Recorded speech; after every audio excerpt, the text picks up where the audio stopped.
और 65 के 65 लोग मिनिस्टर भी बनना चाहते हैं।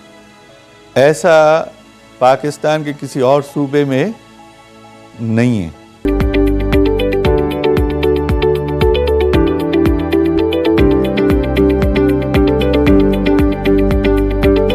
नए अपडेट के लिए पसनी न्यूज यूट्यूब चैनल को लाइक करें, सब्सक्राइब करें और घंटी का बटन भी दबाएं।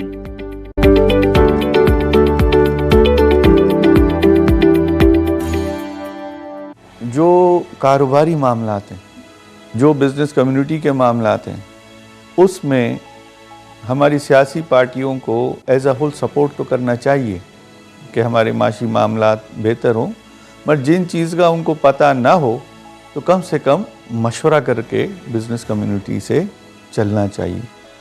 चाहे हक दो तहरीक हो या कोई कॉम्प्रेस पार्टी हो या कोई हुकूमत की पार्टी हो, और सियासत करने का हक हर इंसान को, हर जमात को है। जहाँ तक ट्रालिंग का मामला है या हक दो तहरीक के कुछ दूसरे मुतालबात हैं, उसकी तो हम शुरू से हिमायत करते हैं, मगर मैं ये समझता हूँ कि सियासत में इंसान प्रेशर डेवलप करता है।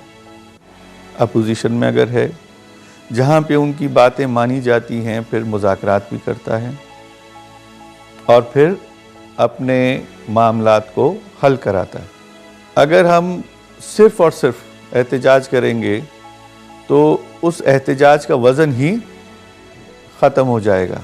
बीएपी के जो मिनिस्टर मकरान में थे, उन लोगों ने जितना जाम साहब के दौर में अपने हलकों में काम कराए हैं, इतना हिस्ट्री में कभी नहीं हुआ।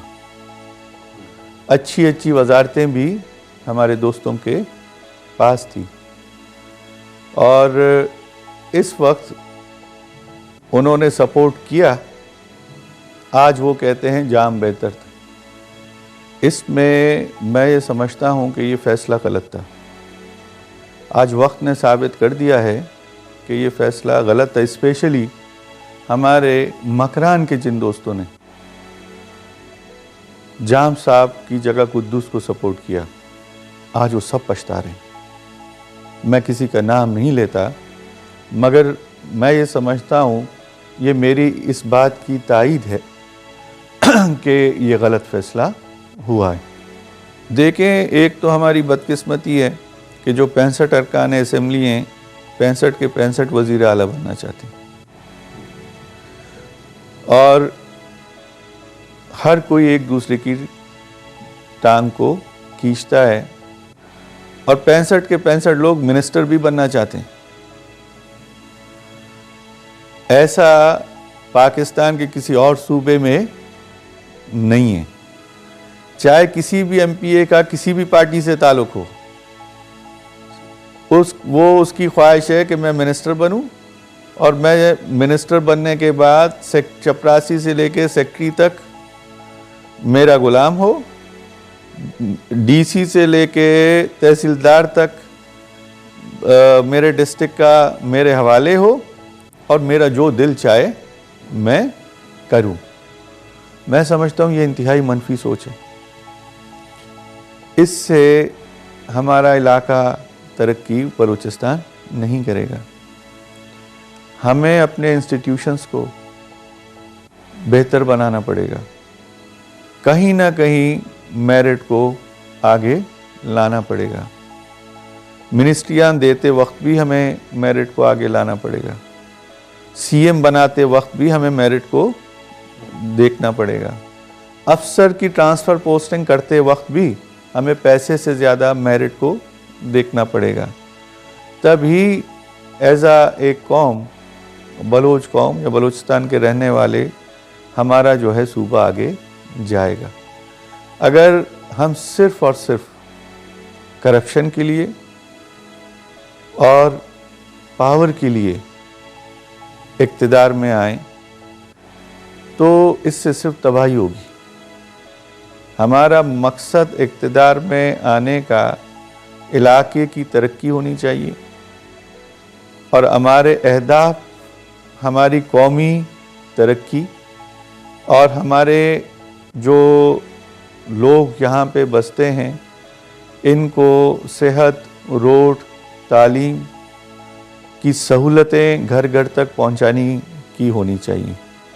अगर हमारा अहदाफ ये होगा कि ट्रॉलर चलेंगे और मुझे पैसा मिलेगा तो कभी हम तरक्की नहीं कर सकते। हम इसी फिशरीज सेक्टर को डेवलप करके अरबों रुपए कमा सकते हैं हक हलाल के, और अपना कम से कम $1 अरब का एक सर्वे हुआ है, 700 किलोमीटर हमारा समंदर है। अगर सिर्फ फिशरीज सेक्टर को हम सही से डेवलप करें, गवर्नमेंट ऑफ पाकिस्तान और गवर्नमेंट ऑफ बलूचिस्तान, तो $1 अरब का एक्सपोर्ट साल में हम कर सकते हैं। हमें 50 करोड़ रुपए लेने के लिए, $1 अरब लेने के लिए IMF के पास जाना पड़ता है। हम अपनी माइनिंग को डेवलप करें, सेक्टर को। हमारे पास सोना है, गैस है, तांबा है, तेल है। हमारी जान इस IMF से छूट सकती है। अफगानिस्तान और सेंट्रल एशिया का सिर्फ ट्रेड ले आए हम, ग्वादर, उससे बलूचिस्तान और पाकिस्तान दोनों की इकॉनमी बेहतर बन सकती है। CPEC का मंसूबा तो एक इंतहाई बेहतरीन मंसूबा है। जो BRI है, BRA है, ये रोड इनिशिएटिव जो चाइनीज़ का है, अगर इसको कामयाब हम करें तो हमारा मुल्क कहाँ से कहाँ जा सकता है, और हम अमीर भी होंगे, हम पैसे भी कमाएंगे। इसमें अकल होनी चाहिए, और ज़रूरी नहीं है कि छोटे छोटे कामों को ख़राब करके, करप्शन करके अपने मुल्क और सूबे को बर्बाद करके हम पैसे कमाएं। हम बिज़नेस से, कारोबार से, हक हलाल तरीके से ज़्यादा पैसे कमा सकते हैं।